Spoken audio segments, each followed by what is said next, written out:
Supersport anchor Moses Praise. We also call him the Grey Boss. He's live on the show this Monday evening. Glad to have you, Moses. Every fixture looks tough because at this stage you don't consider any team a minnow. I was saying that to Omodia just a couple of seconds ago. But that's if you consider how the teams did qualify for the stage. You can't consider any team as a minnow, despite the fact that some teams have been like bulldozers so far in the tournament. But let's start with the Liverpool and Real Madrid fixture. I would have asked if this could be Liverpool's chance to avenge their previous losses against Madrid. But looking at how the Reds have walked alone this season, I am scared on Liverpool's behalf. Well, thanks for having me, Promise. I'm very happy I finally kept my promise to be with you today, all pun duly intended. The draws are upon us, and we've seen what it turned out to be.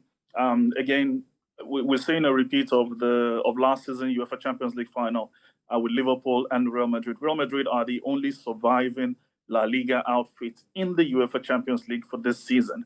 Very surprising. We usually would see at least three of them progressing to the knockout round. And look, we know that this is Real Madrid's house. And when I say their house, the UEFA Champions League is their house. I struggle to see how Liverpool can overturn that. But one thing is clear. By the time we return from the World Cup, there'll be a whole lot of reshuffling, a whole lot of jiggling. By February, when it kicks off, I think by January, we would have seen how teams have actually fared. Momentum has been built up over time, and we can see a translation of that into the UEFA Champions League knockout round. Remember, it's just only two fixtures as things stand by. Do I think Liverpool has got it all to progress? The question is, will Jurgen Klopp still have that thing going for him? Remember, they put Liverpool up for sale right now. There's a whole lot of upheaval back and forth. If Liverpool gets sold before the fixtures, we don't even know if Klopp will still be there by then. So I don't see Liverpool. The stability is not there for them. So it will be a Real Madrid. I'm putting my money straight up on them to progress to the quarterfinals. All right, Tottenham haven't been particularly brilliant this season, and Milan will be a tough test for Conte, who hasn't really had, or would I say, made a huge statement yet in the Champions League. Well, AC Milan are just making their return to the Champions League after, 5 seasons away from it. And I think they've actually been very fair this season with how they've shaped up. I've been impressed with them. I don't think Tottenham Hotspur can stop them. You just have to look at how Tottenham's fared in 5 fixtures. They're playing the final fixtures between today and tomorrow.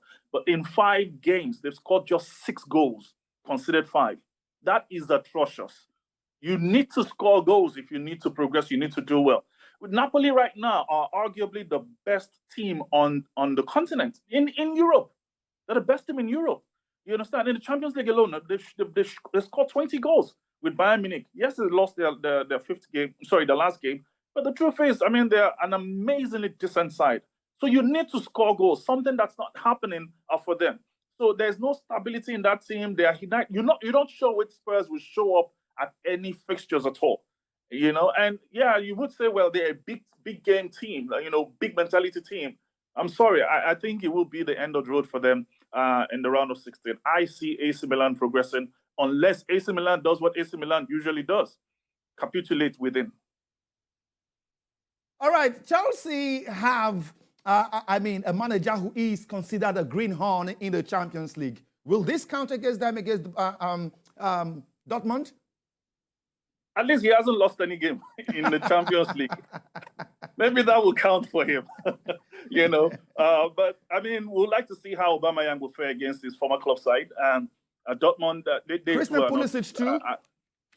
Yeah, I think they would actually, I think they would do pretty decent. I see Chelsea progressing in that aspect. Dortmund, I don't know. For me, I think they're a very jaded side. They're not as convincing as you'd expect them to be. Dortmund are just happy being there, the way things are.